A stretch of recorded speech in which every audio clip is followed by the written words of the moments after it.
আমরা যারা শখের বশে অথবা ব্যবসার উদ্দেশ্যে মুরগি পালন করি, এই মুরগির পেছনে সবথেকে বেশি যে খরচ হয় সেটা হচ্ছে মুরগির খাবার খরচ।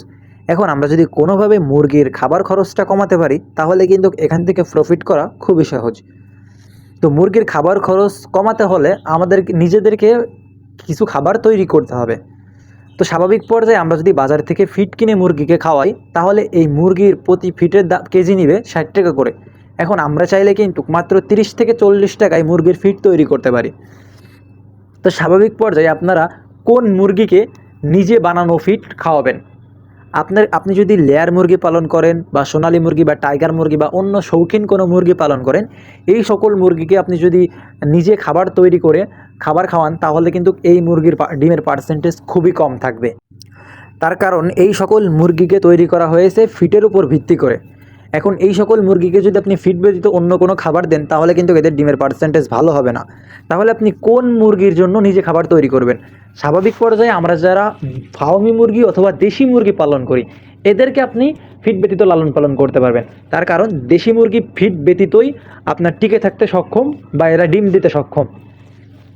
তো আমরা যারা দেশি মুরগি পালন করব, দেশি মুরগিকে কোনো প্রকার ফিড ছাড়াও কিন্তু লালন পালন করা যায়, কিন্তু আমরা যদি ফিড দিই তাহলে এদের ডিমের পার্সেন্টেজটা আরও একটু ভালো হবে। এর মানে এই না যে আপনি দেশি মুরগিকে সবসময় ফিড খেতে দিবেন এবং ও মাসে 30 দিনই আপনাকে ডিম দিবে। দেশি মুরগির একটা বৈশিষ্ট্য, সেটা হচ্ছে দেশি মুরগি কখনোই আপনাকে 10টা থেকে 15টার বেশি ডিম দিবে না এবং 10টা থেকে 15টা ডিম দেওয়ার পরে ও কুচ্চে হয়ে যায়। তো আমরা যেহেতু দেশি মুরগি ফিড ছাড়াই লালন পালন করা যায়, যে কারণে আমরা দেশি মুরগির খাবার খরচটা খুব সহজেই কমাইতে পারি। তো আমি স্বাভাবিক পর্যায়ে দেশি মুরগিকে কী খাবার দিই?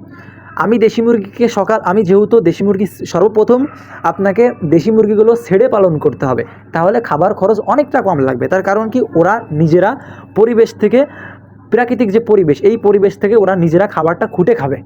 এরপরে আমরা ওদেরকে খাবার দিব। তো প্রথম আমি সকালবেলা ওদেরকে বাজার থেকে যে কেনা ফিডটা পাওয়া যায় আমি এই ফিডটা খেতে দিই। এখন ফিডটা খেতে দেওয়ার কারণ কি, যাতে ওদের ডিমের পার্সেন্টেজটা ভালো থাকে। দ্বিতীয়, আমি ওদের দুপুরবেলা কী খাবার খেতে দিই? আমি ওদেরকে দুপুরবেলা ভুসি এবং চালের কোড়া এবং ভাত, এই খাবারগুলো মিক্স করে, ভাতের আপনার যে ফ্যান পাওয়া যায় বা ভাতের যে মাড় হয়, এই সবগুলো খাবার মিক্স করে ওদেরকে দুপুরবেলা খেতে দিই। এবং সন্ধ্যাবেলা বা রাতের বেলা ওদেরকে ধান, গম এবং ভুট্টা, এই 3টা খাবার ওদেরকে রাতের বেলা দিই। তাহলে মোটামুটি যেখানে আমার ফিড কিনতে গেলে 60 টাকা লাগতো, সেখানে ধান, গম, ভুট্টা বা ভুসি, এই সকল জিনিস আমি 30 থেকে 40 টাকার ভেতরে পেয়ে যাব।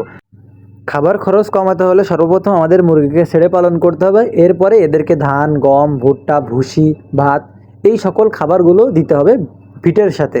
তাহলে আমাদের খাবার খরচটা অনেকটাই কমে যাবে এবং ডিমের পার্সেন্টেজও খুবই ভালো থাকবে।